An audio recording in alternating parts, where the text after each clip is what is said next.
A lot of people assume the police report does the work for the prosecution. It does not. The arresting officer is a live witness who is expected to testify about why they stopped you, what they observed in the field, how they ran the sobriety tests, and what they wrote in that report. When that person is gone, the prosecution suddenly has a logistics problem and a legal one. Your DMV hearing is a separate administrative proceeding, and it runs on its own timeline. The DMV can often admit the DS-367 arrest form and other documents as business records under administrative hearsay rules, even without the officer present. But if your attorney subpoenas the officer and they cannot be located or refuse to appear, that creates a legitimate challenge to the sworn statement the DMV was relying on.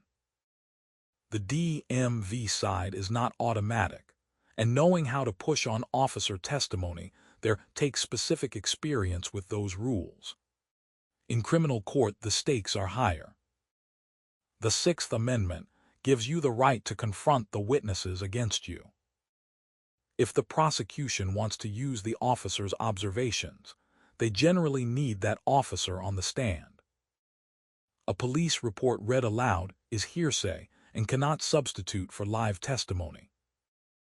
If the officer has left the state, becomes seriously ill, or simply cannot be located, the prosecutor may have a genuinely difficult time moving forward. Results vary case to case, but officer unavailability is a real and significant development. If the officer who arrested you was fired, disciplined for dishonesty, or placed on what is called a Brady list, that information can be used to attack their credibility on the stand. Prosecutors are required to disclose known Brady material. An officer with a documented history of falsifying reports or lying under oath is a far weaker witness, and in some cases, a prosecutor may decline to file or agree to reduce charges rather than put that officer in front of a jury. A pitch motion is the legal tool used to request an officer's personnel records and surface complaints that are not publicly known. When the prosecution cannot locate their key witness, they often ask for a continuance, hoping the officer will turn up.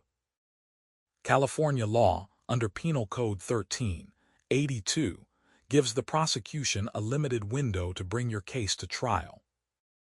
If delay requests push past that statutory deadline, a motion to dismiss on speedy trial grounds is a real litigation tool, not just a theory. The prosecution has the burden of producing their witness, and repeated delays caused by an officer they cannot find can ultimately work in your favor. Prosecutors evaluate case strength before agreeing to any plea. If their main witness is gone, unreachable, or tainted by misconduct, their case is weaker, and that weakness translates into negotiating leverage. A charge that might otherwise stay as a standard DUI could become eligible for a reduced offer, such as a wet reckless plea. At the same time, do not assume the case collapses on its own. The prosecution may find the officer, may use another officer who was present, or may rely on dashcam and body camera footage even without live testimony. Active case monitoring matters from day one. An officer leaving the force is a development worth examining carefully, because the prosecution's case and your DMV hearing can both be affected in ways that are worth understanding. I'm Joel Brand, a California DUI lawyer.